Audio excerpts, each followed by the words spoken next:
Holy cow, seems like for the most part y'all enjoyed the first video about 5 things every teenage driver does, so why not make a part 2?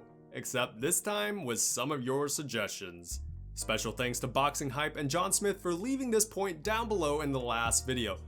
Number 1, taking an Instagram photo of their car. In the last couple years or so, I think we've all seen a rise in the classic hand on the steering wheel with maybe a watch pic on Instagram. Whether they're flexing or just proud of their new ride, one thing's for certain, you bet they're gonna be giving just about everyone in their circle a ride around town at some point. Congratulations on your car and make sure you treasure it.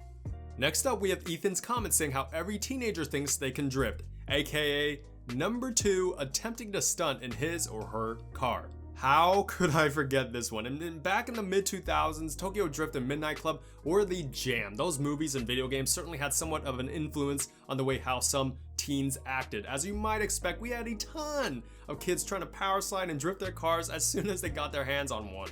Having grown up in Indiana, I'm not afraid to admit that I would try to power slide my Camry in the snow every month during the winter season. My best friends and I would just go hooning in an empty parking lot until a random cop would show up and ask us to leave.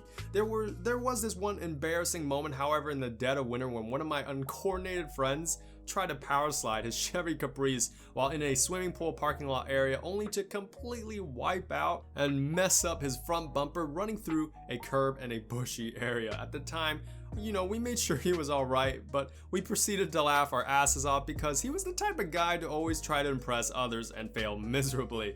Fortunately, duct tape exists, so we fixed the ride up. For those of you trying to learn how to stunt in a car, just keep it under control in an empty parking lot, maybe watch a couple YouTube videos, or just take a few autocross or track day courses if you can. Number 3, going on road trips. I remember during the summers when I would have a couple days off at a time, a couple friends and I would go off on an adventure. I remember those days when we would drive all the way to Cedar Point or Kings Island in Ohio just to escape the barren wasteland, the cornfields of Indiana. During those long 100+ mile drives, I learned to really appreciate the freedom that comes with having a car. The conversations that we had, the gas station stops, the sights that we got to see were all thanks in part to having a car. It is for that reason that I am forever grateful to have had a car during the latter half of my high school years. I hope that y'all can experience something similar if you haven't already. Number 4, Desmond left a comment that I can't believe I overlooked: modifying your exhaust poorly.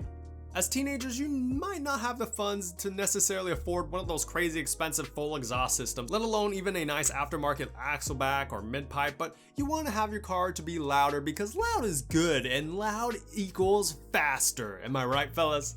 Okay, in all seriousness, one of the quickest ways to get their cars to sound nastier or louder would be to simply remove the car's mufflers, maybe drill a few holes in their exhaust, or install a glass pack. Whatever your solution was to attain some loud sound waves, I bet a good portion of you young car guys have had a blast hearing your car sound completely different for the first time. And number 5, speaking of loud noises, Cyrus mentions about installing subwoofers, aka driving around town blasting music. Don't deny this one. To this day, I still see a ton of teens driving around town, windows down, blaring their music, whether it be it from their car's stock sound system or some crazy loud aftermarket subs. I've had a few friends of mine a few years back literally spend their entire summer earnings just to make their cars louder on the inside, i.e. the classic double 12-inch subs in the back kind of mod. For those of you that do play music obscenely loud, at least play some Gucci Gang. I'm kidding. Please don't. Alrighty guys, thank you so much for watching. If y'all happen to like this video, please consider subscribing. Stay tuned for more videos just like this, and until next time, peace out.